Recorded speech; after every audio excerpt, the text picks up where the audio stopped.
विधानसभा निवडणुकीत भाजपकडून रमेश कराड, प्रवीण दटके आणि गोपीचंद पडळकर निवडून आले, तर शिवसेना शिंदे गटाकडून आमशा पाडवी आणि राष्ट्रवादीकडून राजेश विटकर हे देखील विजयी झाले।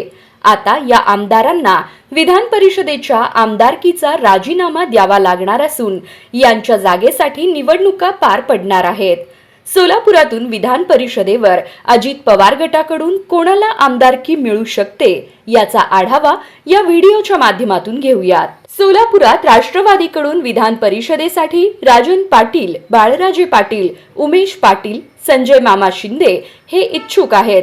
यात दिलीप माने यांच्या नावाची देखील चर्चा आहे, कारण दिलीप माने यांनी 2 वेळा अजित पवार यांची मुंबईत भेट घेतली आहे।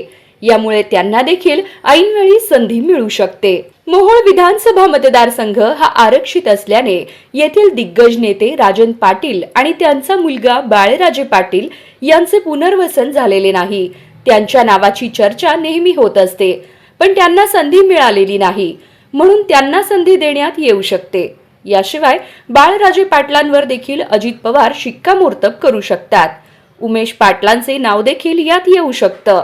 तसेच अजित पवारांचे खास असलेले संजय मामांच्या गळ्यात देखील विधान परिषदेची माळ पडू शकते।